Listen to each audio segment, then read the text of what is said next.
लकड़ी काटने की एक प्रतियोगिता में एक बुजुर्ग और एक युवा लकड़हारे ने भाग लिया। आयोजकों की तरफ से उनको कुल्हाड़ियां दी गई और एक तय दिन पर दोनों लकड़हारे उपस्थित हो गए। जंगल के विपरीत भाग उन दोनों को दिए गए, एक को पूर्व की तरफ और दूसरे को पश्चिम की तरफ। पूर्व की तरफ तो जो लकड़हारा था वो बुजुर्ग था और उसके एकदम विपरीत युवा लकड़हारे को दिया गया। युवा बहुत ताकतवर और पुष्ट शरीर वाला था, जबकि दूसरा जो बुजुर्ग था, वृद्ध, वो काफी क्षीण और अपेक्षाकृत कृशकाय था। हुआ ये कि सुबह 10 बजे से शाम को 5 बजे तक की प्रतियोगिता रखी गई।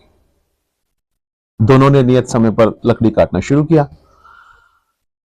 बीच में जो युवा लकड़हारा था, जैसे ही वो पूरी ताकत के साथ लकड़ी काटता और थोड़ी देर बाद रुक करके देखता, तो वो आवाज सुनने की कोशिश करता कि दूसरा लकड़हारा अभी लकड़ी काट रहा है या थक गया। तो कभी कभी उसे आवाज आती और कभी कभी नहीं आती। ये सुनकर वे मन ही मन खुश होता और वो आश्वस्त था कि जीतने वाला तो वही है, क्योंकि वो बहुत तेजी से काट रहा था, वो पूरी ताकत के साथ काट रहा था। निर्धारित समय पर शाम 5 बजे प्रतियोगिता संपन्न हुई। सभी इकट्ठे हुए और उसका परिणाम जानने के लिए उत्सुक थे। आयोजकों ने परिणाम जब घोषित किया तो जो बुजुर्ग लकड़हारा था वो विजेता रहा।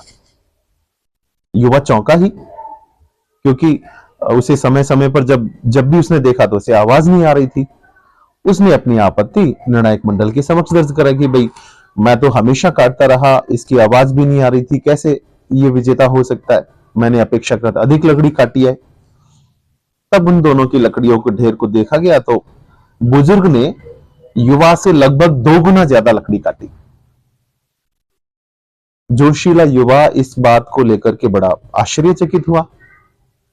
तब उससे इसका राज जाना गया कि भाई, तुमने लकड़ी कैसे काटी जबकि तुम्हारी बार बार लगातार लकड़ी काटने की आवाज भी नहीं आ रही थी? तो उस युवा के लिए जो बुजुर्ग का उत्तर था वो ये था कि मैं लगभग आधा घंटा काटने के बाद अपनी कुल्हाड़ी को धार देता था।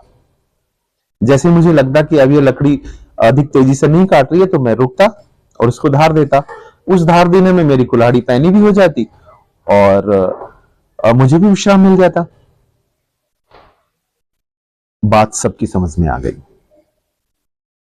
लकड़ी काटने के लिए शरीर में जितनी बल की आवश्यकता होती है, उतनी ही आवश्यकता वो जो आपका लकड़ी काटने का औजार यानी कुल्हाड़ी है, उसमें धार की आवश्यकता होती है।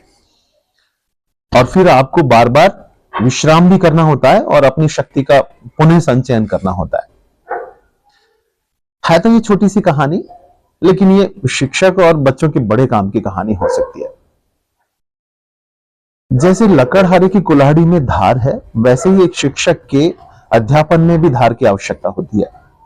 और उसका अध्यापन का जो पैनापन है वो उसके निरंतर स्वाध्याय से, उसके निरंतर नए नए वस्तुओं की जानकारी से, नए नए जो भी जानकारी है उससे अपने आप को परिचित करने से। और विद्यार्थियों के संबंध में देखें तो आपने जो सीखा है उसका दोहरान करने से, जो सीखा है उसका लिखकर अभ्यास करने से है।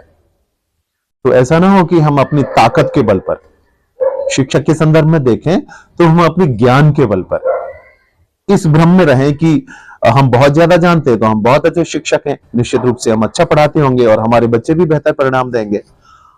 ये मान लें कि निस्संदेह आप बहुत ज्ञान रखते हैं, लेकिन इस ज्ञान के साथ साथ उस धार की भी आवश्यकता है जो हमें समय समय पर अपने अध्यापन में लाना है।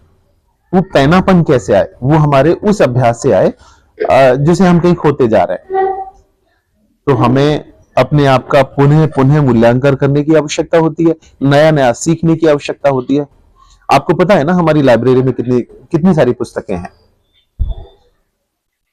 कितना अच्छा हो कि कोई विद्यालय ऐसा हो जहां के सारे स्टाफ में इस बात की प्रतियोगिता हो कि इस लाइब्रेरी की पुस्तकों में से सबसे ज्यादा पुस्तकों को कौन पढ़ता है, या फिर उनके आधार पर कौन नोट्स बनाता है, या सबसे ज्यादा अच्छी कहानियां कौन अपने छोटे बच्चों को सुनाता है। इस बात की प्रतियोगिता हो कितना बेहतर हो कि हमारा जो साहित्य जो अभी लाइब्रेरी में बंद है वो हमारे बच्चों के सामने आए।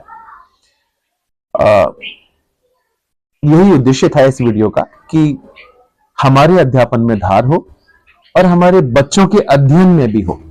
वो जो भी पढ़े उसे दोहराएं अवश्य, और ऐसा ना हो कि बस हमने बहुत याद कर लिया, समय समय पर उसको लिखने का अभ्यास भी बहुत आवश्यक है।